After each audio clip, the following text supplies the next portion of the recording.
Ambassador Victoria Kane stood before the assembled council of 9 species, her face a perfect mask of diplomatic serenity. Behind her, 3 dozen human delegates maintained the same practiced expression. They had rehearsed this moment for months. On behalf of humanity, Victoria began, her voice carrying across the Grand Chamber, we accept the terms of the Galactic Peace Accord. We surrender our weapons development programs, dismantle our military fleet, and pledge ourselves to the greater harmony of civilized space.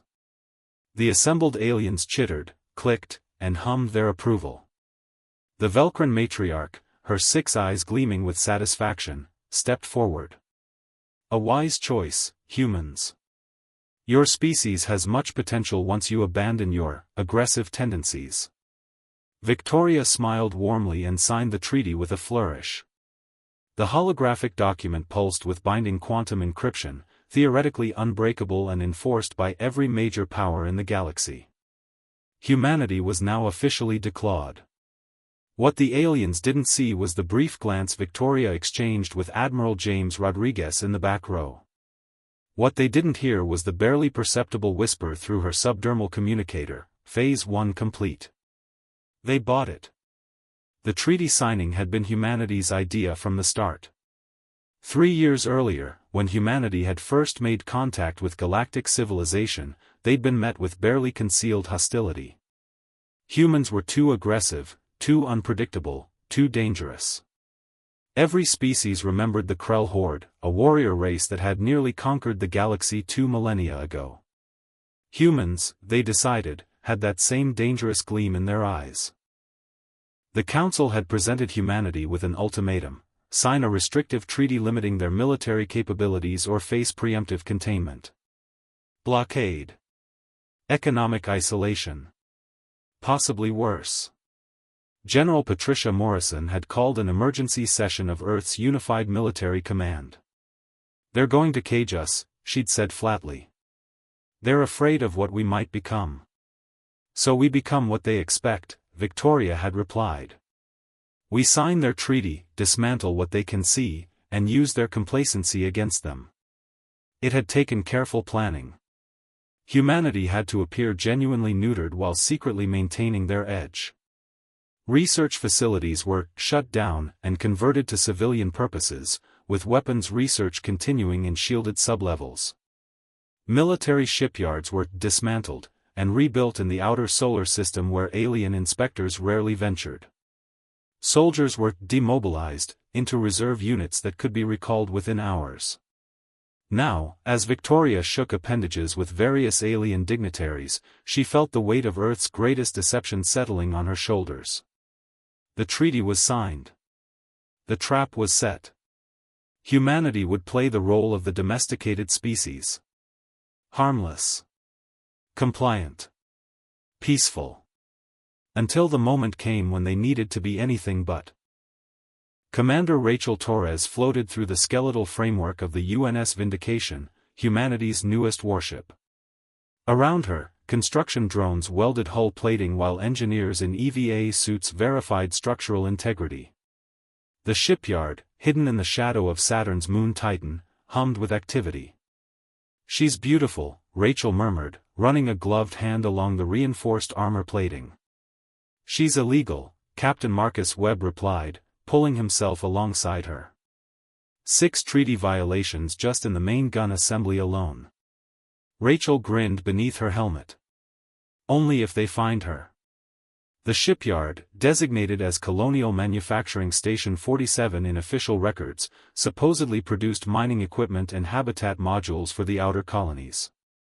Inspection teams from the Galactic Council had visited twice in the past year, both times finding exactly what they expected: humans industriously extracting resources and building homes far from the inner system.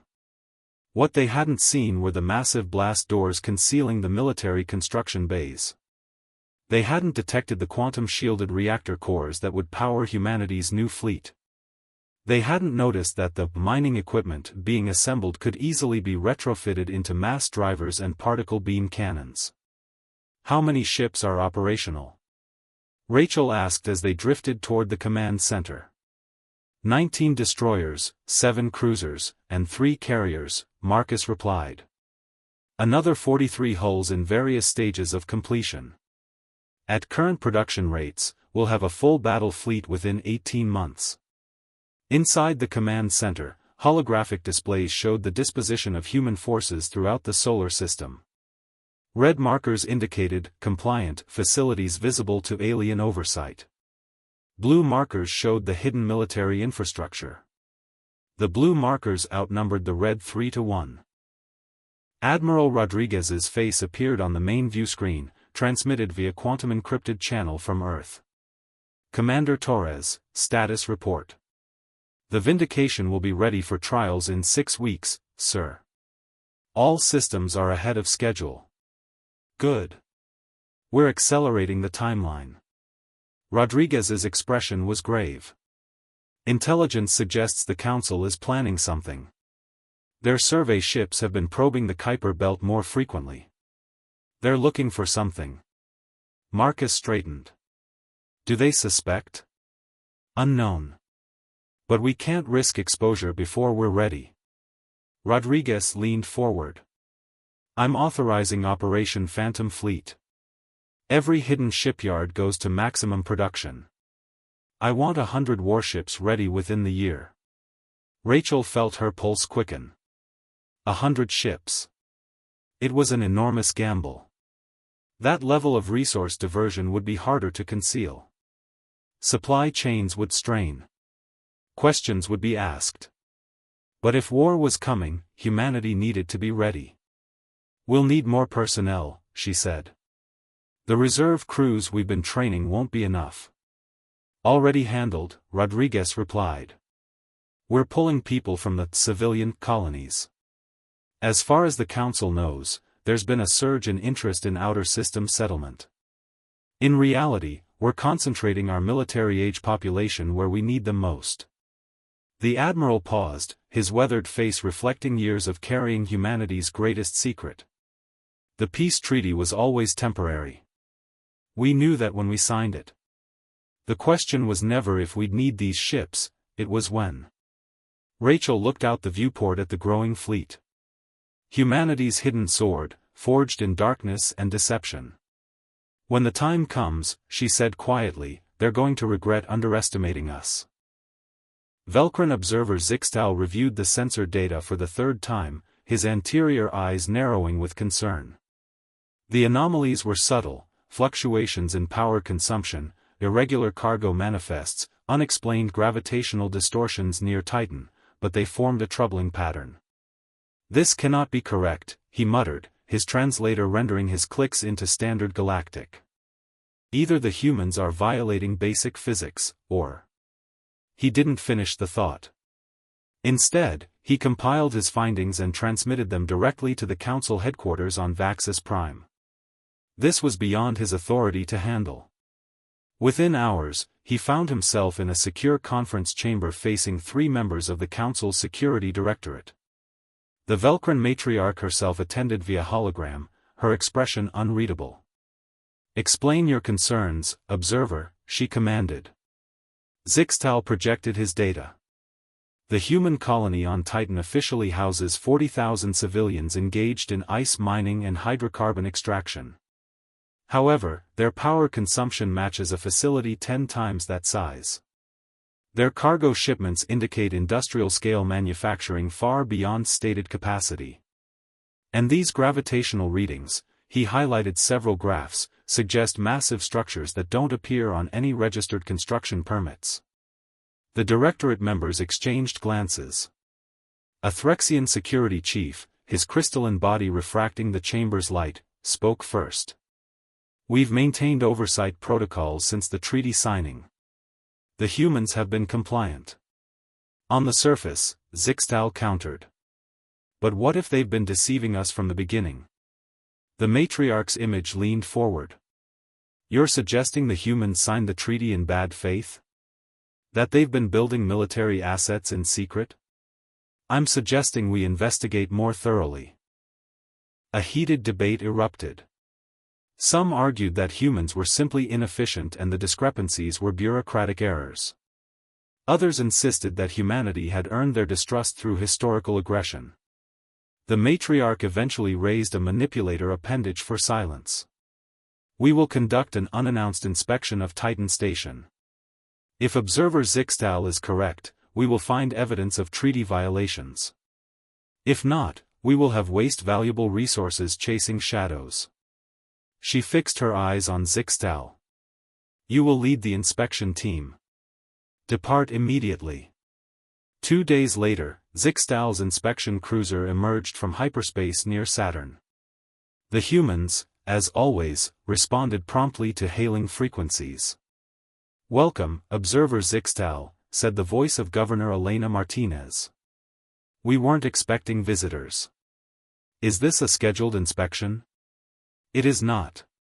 We require immediate access to all facilities on Titan Station. A pause. Then, of course. We're transmitting docking coordinates now. I'll have my staff prepare facility tours and documentation. As the cruiser approached Titan, Zixtal studied the colony through enhanced sensors. The official structures were clearly visible: habitat domes, mining operations, refineries. Everything appeared exactly as reported. Too exactly.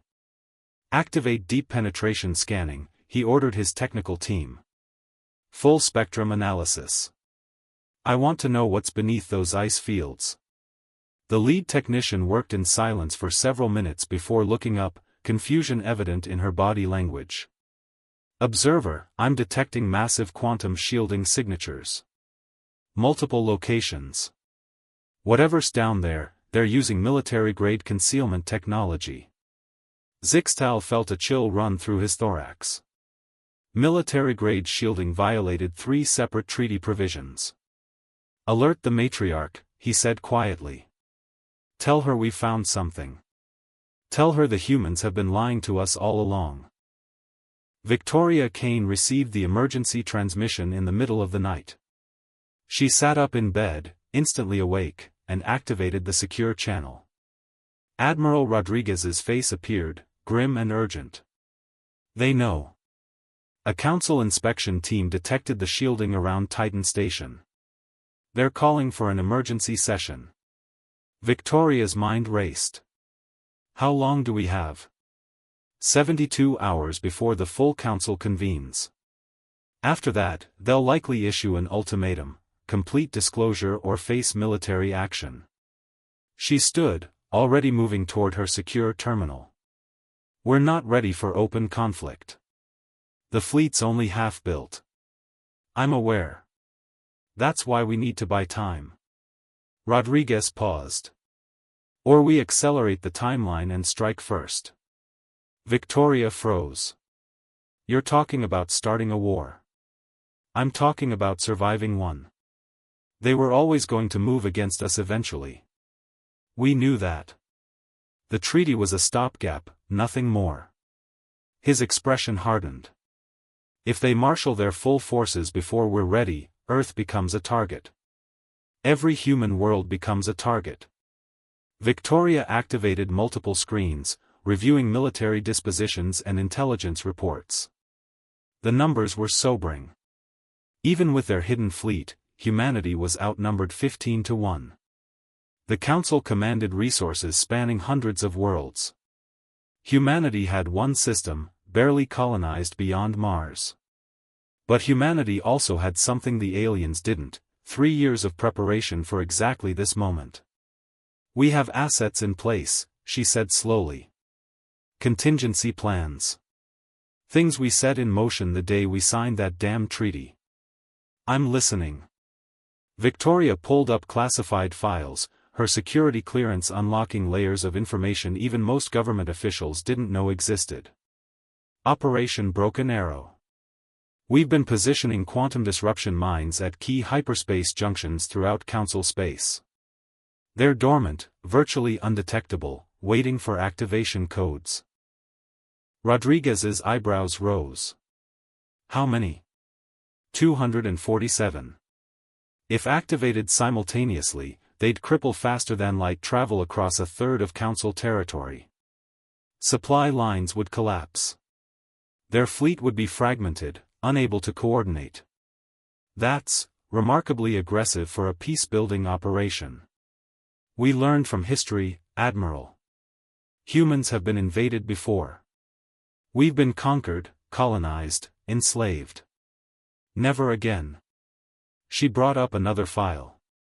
We also have intelligence agents embedded in every council member species. Some in government positions. We've been gathering blackmail material, mapping corruption networks, identifying key assets for sabotage. You've been planning a war since before we signed the peace treaty. No, Victoria corrected. I've been planning our survival. There's a difference. She looked directly at him. The question is, do we activate these assets now, or do we try to negotiate? Rodriguez was silent for a long moment. If we negotiate, we show weakness. They'll demand complete demilitarization, oversight teams on Earth itself, probably hostages to ensure compliance. We'd be a vassal state. If we strike first, we become the aggressors. Everything they feared about humanity gets confirmed.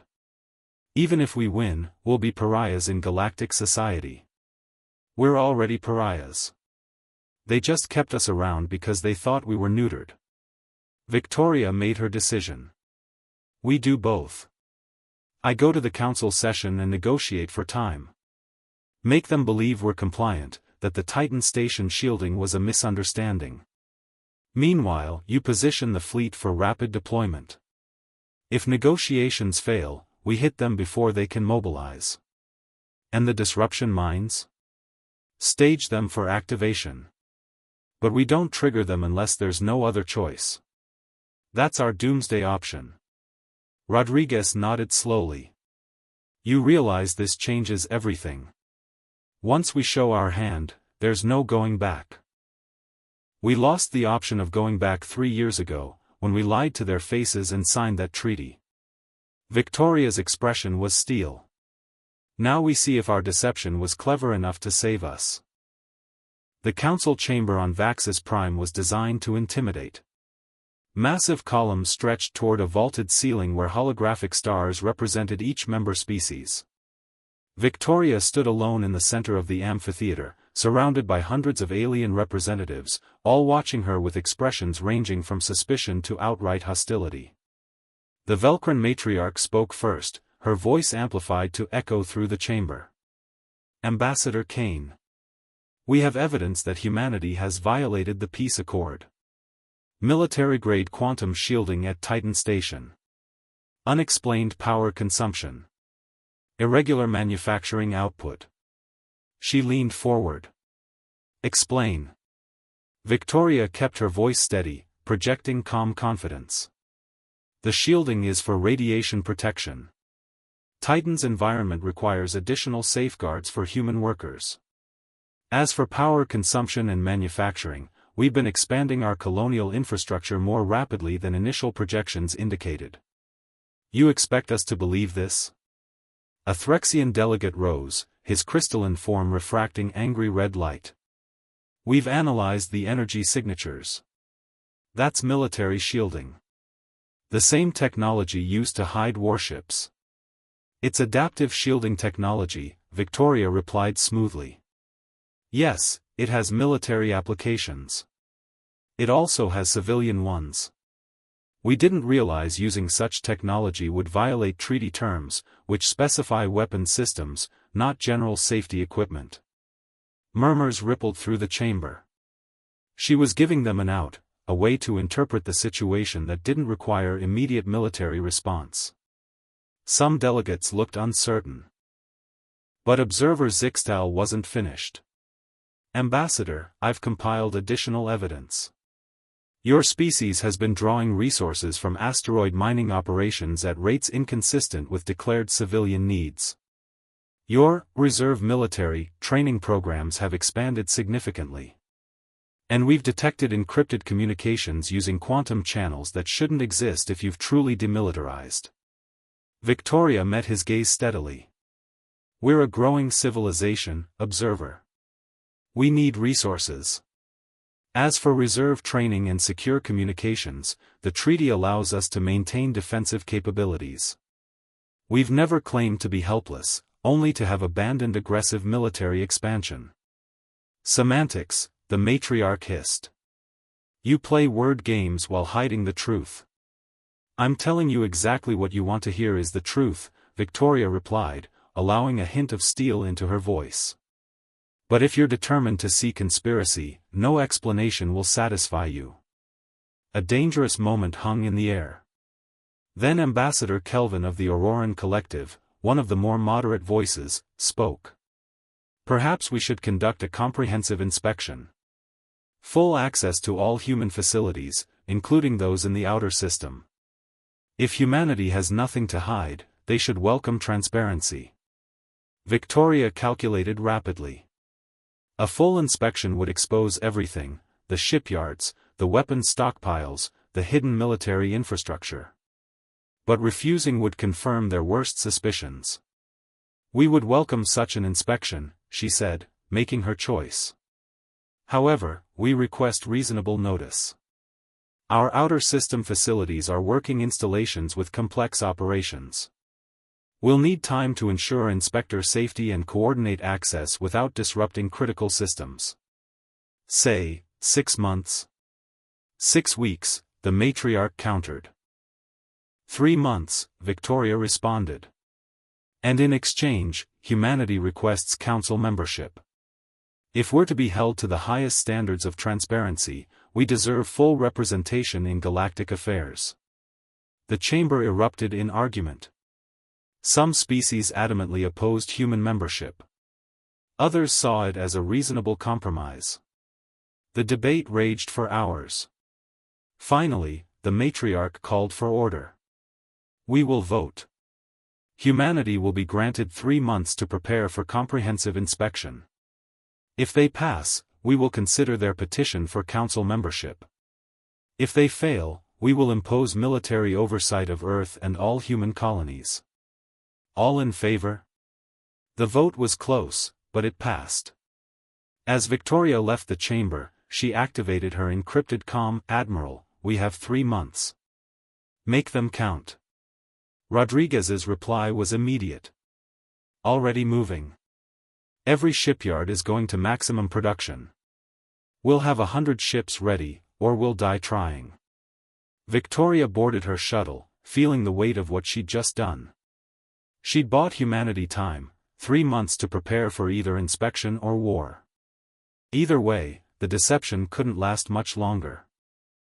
The outer solar system had never seen such activity. From Mercury to the Kuiper Belt, every hidden facility operated at maximum capacity. Shipyards that had carefully maintained civilian facades now revealed their true purpose, birthing warships at an unprecedented rate. Commander Torres barely slept, living on stimulants and sheer determination. The Vindication had been completed ahead of schedule, and she now commanded the construction of 12 more capital ships simultaneously. Her crew worked in rotating shifts, welding hull plates, installing weapon systems, and calibrating reactors with the knowledge that humanity's survival might depend on their speed. Another shipment from the belt, her logistics officer reported. Refined titanium and iridium. Enough for 3 more destroyer hulls. Get it to Fabrication Bay 7 immediately, Rachel ordered. And send a priority request to the mining stations, we need more reactor fuel. We're burning through our stockpile faster than projected. Captain Webb appeared beside her, his face haggard with exhaustion. We've got a problem. The Council's reconnaissance drones have increased patrols near Jupiter. They're testing our detection grids. Rachel swore quietly. They're not waiting for the inspection. They're gathering intelligence now. What do you want to do? Nothing. We let them look. If we start shooting down drones, we confirm everything they suspect. She brought up tactical displays. But have our stealth ships shadow every drone. If any get too close to the shipyards, we'll jam their sensors and make it look like natural interference. On Earth, General Morrison coordinated the activation of reserve forces. Across the planet, millions of civilians received coded messages. Teachers, factory workers, colonists, all of them were soldiers, trained and waiting. They reported to hidden armories, drew weapons, and prepared for deployment. In underground bunkers, scientists worked on classified projects that would make the aliens' worst fears seem tame. Quantum torpedoes that could penetrate any shield. Nanite swarms that could disassemble enemy ships at the molecular level. Biological warfare agents designed specifically for each council species, ready for deployment if humanity faced extinction. The gloves were coming off. Victoria spent the 3 months in a diplomatic marathon, visiting every neutral species she could contact. She told carefully crafted stories of human innocence, painted pictures of council aggression and paranoia, gathered allies where she could find them. Some listened. A few even believed her. But most simply watched, waiting to see which side would win before committing themselves. Admiral Rodriguez stood in Fleet Command, watching holographic displays track every human warship. The hidden fleet had grown beyond his most optimistic projections. 147 combat vessels, each equipped with weapons technology the Council had never seen. Status of the disruption mines, he asked his intelligence chief. Armed and ready. We can activate them on your command. Council shipping will be paralyzed within minutes. And our agents embedded in Council space? In position. We have sabotage teams ready to strike military installations, power grids, and communications hubs across 17 Council worlds. The intelligence chief hesitated. Sir, if we execute this plan, the casualties will be enormous. Civilian casualties. Rodriguez's jaw tightened. I'm aware. But if it comes to war, we fight to win. No half measures. No mercy. He looked at the officer directly. This isn't about honor or fairness. It's about survival. If we lose, they won't just defeat us, they'll make sure humanity never threatens anyone again. Genetic modification. Forced sterilization. Maybe extinction. I understand, sir. I hope you do. Because in 72 hours, the inspection teams arrive. And if they find what we've been building. Rodriguez trailed off, but everyone in the room understood. Then humanity would go to war. And the galaxy would learn why humans had scared them so badly in the first place. The inspection fleet emerged from hyperspace 3 days ahead of schedule, clearly hoping to catch humanity unprepared. 27 Council warships, their weapons ostensibly powered down, their holds filled with inspection teams and monitoring equipment. But Admiral Rodriguez was ready. All ships to combat stations, he ordered calmly. Activate the fleet. Throughout the solar system, quantum shielding dropped. Over 140 human warships appeared on sensors simultaneously, fully armed and positioned in defensive formations around Earth, Mars, and the outer colonies. On the bridge of the Council flagship, observer Zixtal watched in horror as his sensor screens lit up with hostile contacts. This is impossible. They couldn't have built this many ships. We would have known. Apparently not, the Velcran matriarch's voice came through, cold with fury. Ambassador Kane, explain this immediately. Victoria appeared on their view screen, no longer wearing diplomatic robes but a military uniform. The time for deception had passed. Observer, matriarch, honored council members, I believe you wanted an inspection. You're looking at it. This is what humanity built while you believed we were compliant. You violated the treaty, Zixtal said, his voice shaking with anger. You've been lying since the moment you signed it. Yes, Victoria agreed simply. Because the treaty was designed to keep humanity weak. To prevent us from ever becoming a threat. You gave us a choice, accept permanent inferiority or face destruction. We chose a third option. The matriarch's image appeared on every display. You realize this is an act of war. No, Admiral Rodriguez interjected, his face appearing beside Victoria's. "This is an act of survival.